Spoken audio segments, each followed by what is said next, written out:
প্রধানমন্ত্রীর মেয়াদ ১০ বছরে সীমিত করার প্রস্তাব, জাতীয় সমঝোতায় নতুন মোড়।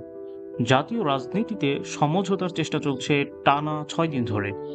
রাজধানীতে জাতীয় সমন্বয় কমিশনের মধ্যস্থতায় বসেছে ক্ষমতাসীন দল, বিরোধী জোট ও নাগরিক সমাজের প্রতিনিধিরা। এই আলোচনার কেন্দ্রে এখন নতুন একটি শর্ত, প্রধানমন্ত্রীর মেয়াদ যেন ১০ বছরের বেশি না করা হয়। বিএনপি, জামাত সহ কয়েকটি রাজনৈতিক দল এই প্রস্তাব স্পষ্টভাবে টেবিলে তুলেছে। এই দাবির পেছনে রয়েছে দীর্ঘদিনের অভিযোগ, একক শাসন ব্যবস্থার অপব্যবহার ও রাজনৈতিক ক্ষমতার কেন্দ্রীকরণ। বাংলাদেশের সংবিধানে প্রধানমন্ত্রী পদে মেয়াদ সীমার কোনো বাধ্যবাধকতা নেই।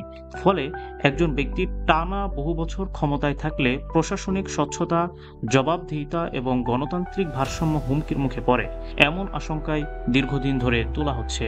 বিশেষজ্ঞরা বলছেন, মেয়াদ নির্ধারণের এই দাবি একটি কাঠামোগত সংস্কারের সূচনা হতে পারে, যা ভবিষ্যতের রাজনীতিতে আরও ভারসাম্যপূর্ণ করে তুলবে। তবে আওয়ামী লীগের পক্ষ থেকে এখনো কোনো আনুষ্ঠানিক প্রতিক্রিয়া আসেনি।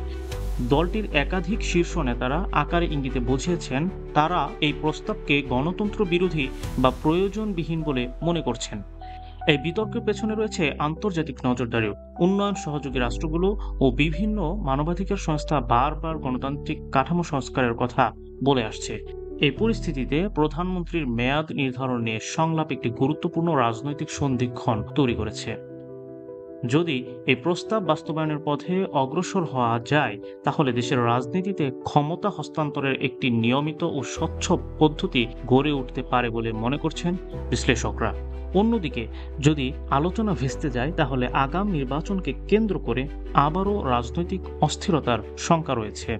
জাতীয় সমন্বয় কমিশনের কর্মকর্তারা জানিয়েছেন, আগামী ৪৮ ঘন্টার মধ্যেই এই প্রস্তাব নিয়ে চূড়ান্ত অবস্থান জানাবে অংশগ্রহণকারী দলগুলো। সেই অনুযায়ী আলোচনা এগিয়ে নেওয়া হবে।